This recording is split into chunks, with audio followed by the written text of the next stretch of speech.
This is so easy, you guys. We're going to start just by adding some room temp water to the bottom of this container. And I want to put the water in first so that I don't get any hidden pockets of flour, or it's less likely to happen. And I'm just going to add all the ingredients at once. That was water, salt, olive oil, and yeast.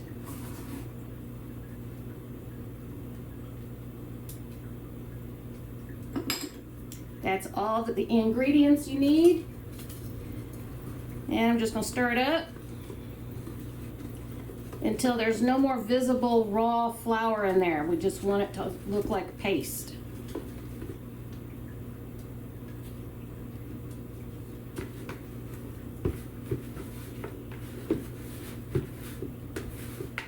I'm just going to go around the edges here and loosen up any flour that's down there.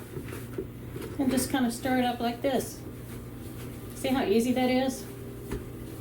And it doesn't really stick a whole lot to my hand. It does a little bit, but not a whole lot.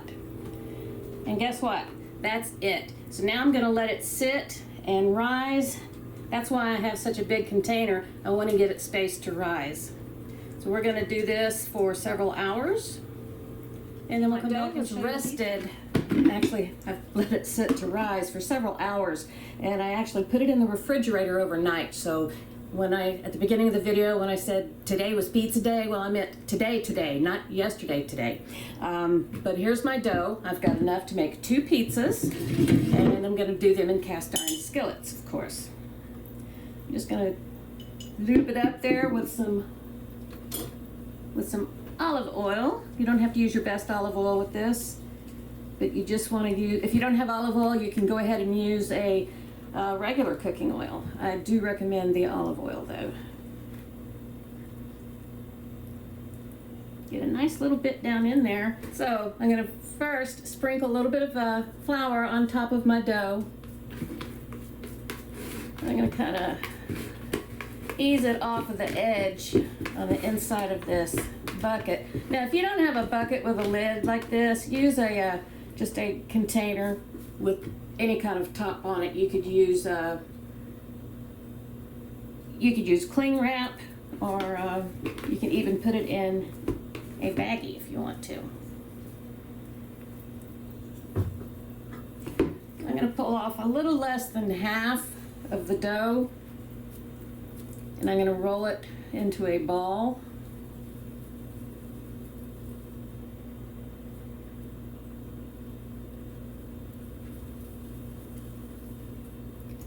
Put that ball down in here, swirl it around just to make sure I get it covered. And I do want some of that oil to go up on the sides of the pan too. And I'm gonna spread it out just a little bit. And what's gonna happen is this dough, since it is so wet, it's gonna continue spreading out, and it's gonna fill my pan so that I can top it. And so my dough has spread out in these pans. I'm just gonna pull this plastic wrap off. The reason that it didn't stick to the plastic wrap is because we had the oil all over it. When I say we, I mean me. There we go. So I'm just going to help spread this all the way to the edges. Sometimes they need a little help. And this will also, you don't want the big giant bubbles in there.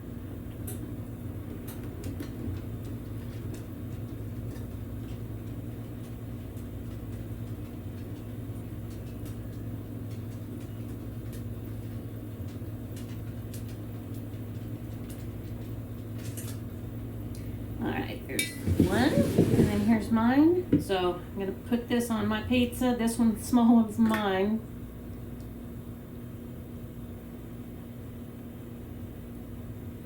Like what I'm seeing there with chunks and the herbs.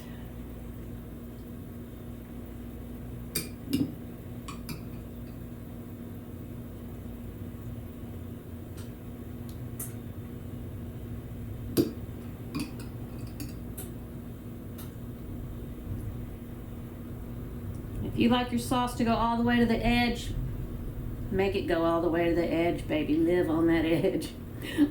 I like to have a bit of a piece of a crust without it on there. So let's see. So next, I'm going to go ahead and put some cheese on this.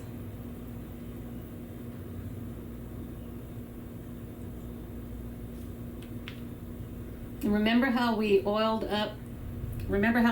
up the sides? That way you can put the cheese all the way to the edge. Get those little crispy bites from melting it on the cast iron.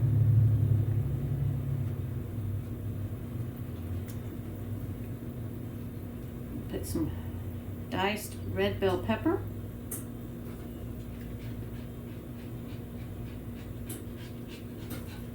Some slivered onions.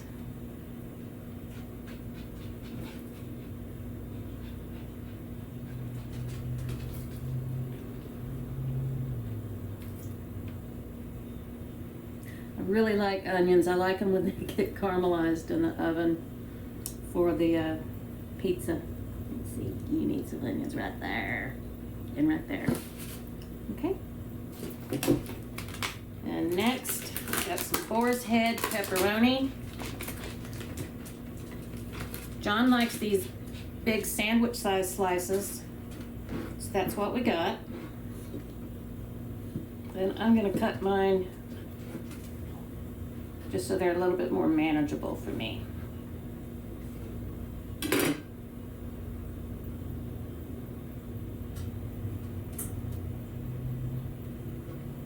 I don't want too much pepperoni because it tends to make me really, really thirsty.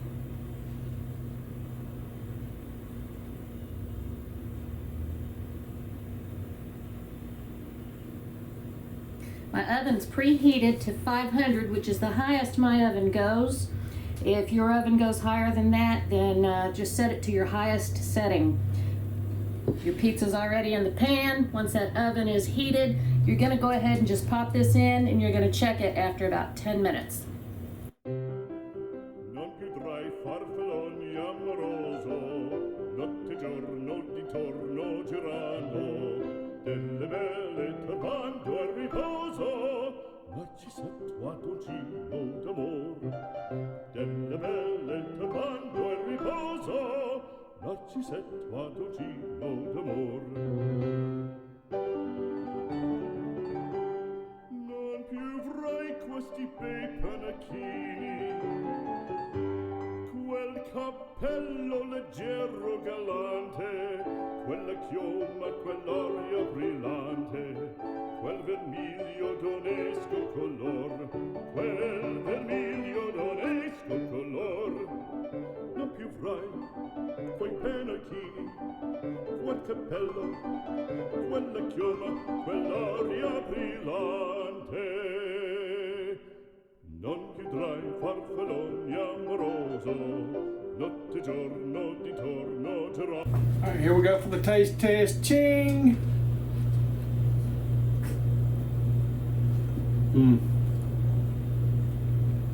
That's some pizza right there, guys. Like I said, the beautiful brown crust, I don't know if you can see it good. It's toasted, just golden brown. Everything came together really nicely. And I do suggest, if you're going to go through all the trouble to make your homemade crust, please get a block of cheese and grate it yourself. Yep. There is a fresh cheese. There's a big difference in the texture of pre-grated cheese when it melts. Anyway, thank you for stopping by. First time here, please subscribe. Ring that bell, get all of our notifications. Share this video everywhere. Give us some thumbs up. Leave us a comment. Most important, y'all come back.